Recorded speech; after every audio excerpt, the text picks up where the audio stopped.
Congratulations, you've won your PLR and you've won the trust of your merchant.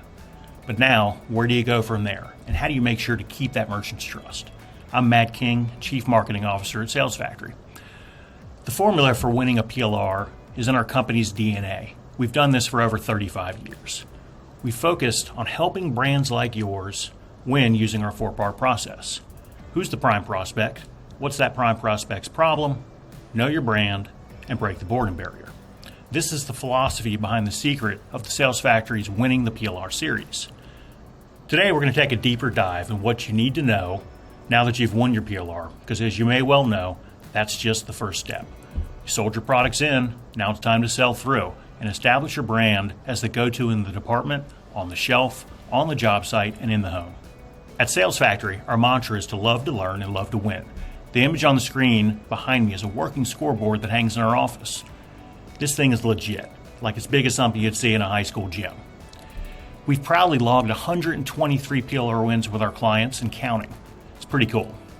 Throughout this series, we've discussed strategies for those wins throughout our 7-part Winning the PLR series. The last installment that I'll be discussing today focuses on how to get started after you've won.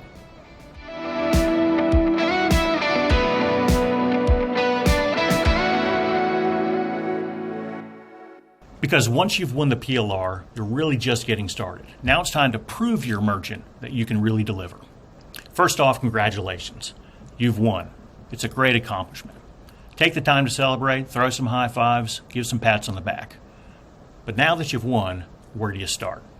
You need to come out of the gate strong. There are things you need to do to set your team up for long-term success.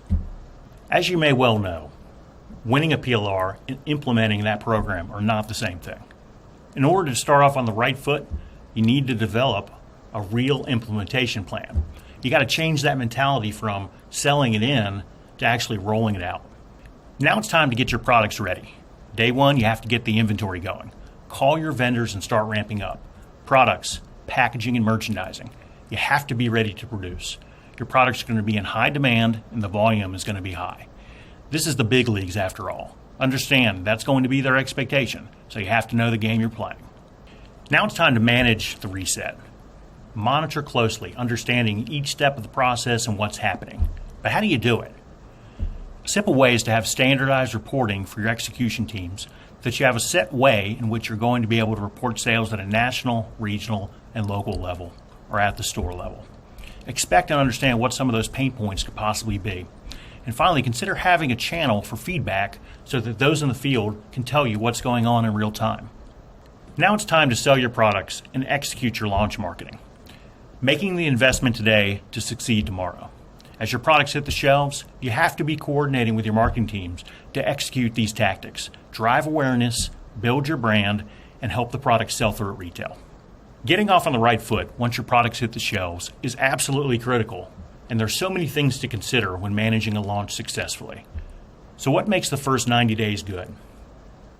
Now that you're monitoring your performance and getting consistent and timely data, it's time to put it to use. Lean into those winners. What are they doing right? What can you learn from them? But also be willing to raise red flags on the dogs. What's going wrong?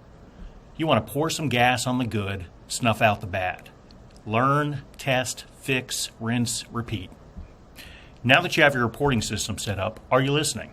Is this information helping you make timely adjustments? Is what's happening in the aisles connecting back to the numbers you're seeing in the office? That's your key to utilizing this information in the right way. Monthly check-ins with your field team in the first year are critical, making sure things are going as planned. You got to address these problems before they become a big problem. What's going right and what's going wrong on a national level, on a regional level, and on a store-by-store basis. You got to be proactive, get ahead of these things, even if they're off cycle.